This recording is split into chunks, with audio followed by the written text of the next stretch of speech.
Simraid YT, and today we're going to be doing the Doom Tower. Before we go into the Doom Tower, we'll just check out the Great Hall so you can see what levels I'm at on the Great Hall, so you can see what I can achieve, what levels in the game. As you can see, I've put a lot of effort into the Void at this stage and for the accuracy on the Void, but we're building yellows as we go along. The champions we'll be using will be Mother Cybele. She'll be going the lead with her because she gives additional speed of 24%. Her skills are Master of Dread. As you can see, I've got it booked out. It attacks all enemies, has a 25% chance of placing a 30% decreased speed debuff for 2 turns. Her Soul Shepherd places a Revive on Death buff and a 60% increased defense buff on allies for 2 turns. And Uncanny Transfer. This will give her, if she has more health than another champion on your team, you can do the swap over and swap their health across. Mastery, she's been built out for offense and defense, as you can see here. Next, another champion on the team will be using Solus. He'll be used as a nuker. He's the same building offense and defense movements. So yeah, he'll be there for a lot of skill, for a lot of attack in our team. His skills are Bewildering Blow. Attacks one enemy, has a 35% chance of placing a stun debuff for 1 turn. And you can see I booked him out as well. Attacks all enemies on his Reign of Terror, increases the duration of all debuffs on each target by 1 turn. Then places a Provoke debuff on all enemies for 1 turn, places a shield buff on this champion for 2 turns equals to 30% of the damage inflicted. Damage increases by 10% for each debuff on the target. Wave of Despair. Attacks 3 times at random. Each hit has a 75% chance to remove all buffs. Also places Provoke debuff for 1 turn if a buff was removed by this skill. The Provoke debuff cannot be resisted, and then his aura won't matter because he's not in the lead anyway. Another champion on the team will be Madame Ceres. For her masteries, we build her out in defense and support because she's really there for her buffs, so really for what we're going to use. She's booked out as well. Panic Spread. Attacks one enemy, has a 20% chance of placing a fear debuff for 1 turn. This chance increases to 30% if the target is under 1 debuff. This chance increases to 45% if the target is under 2 or more debuffs.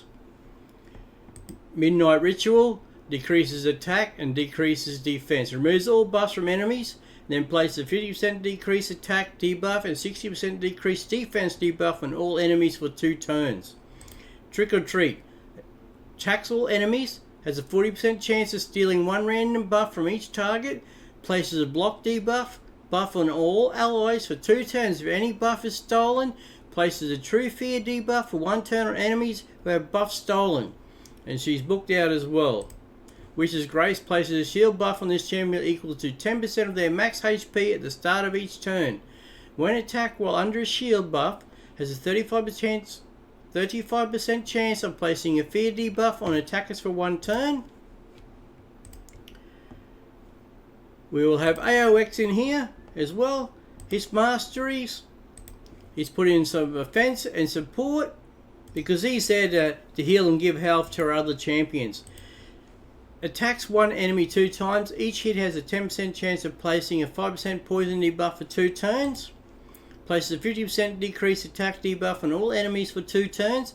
Also has a 75% chance of decreasing each enemy's turn meter by 20%. Places a 30% decreased critical rate debuff on the target for 2% for 2 turns if they have a 50% or more turn meter after turn meter decreases.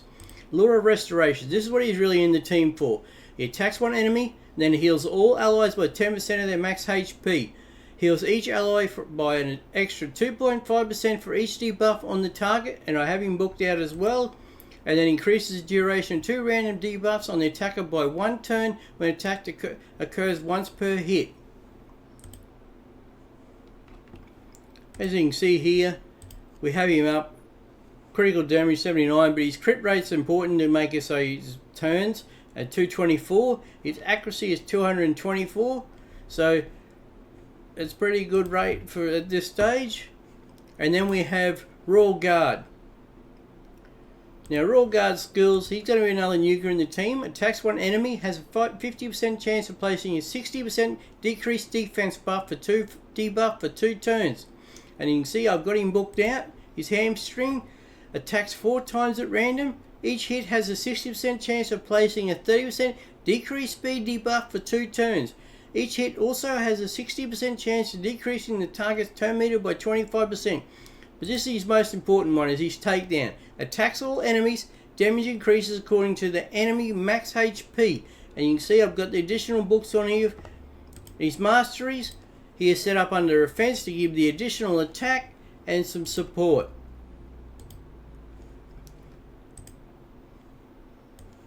And that's how we'll be doing the start of the Doom Towers. We'll be doing just the normal first. So we're in the Doom Tower with level 21, stage 21. We have Mother Cybele in the lead with her 24% increased speed. Madame Ceres with her buffs and debuffs. AOX with his healing abilities. And our 2 nukers in Solus and Royal Guard. We'll get straight underway.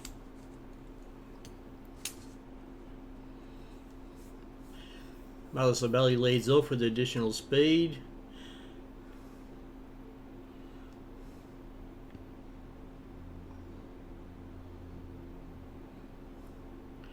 Put up some debuffs there from Madame Ceres.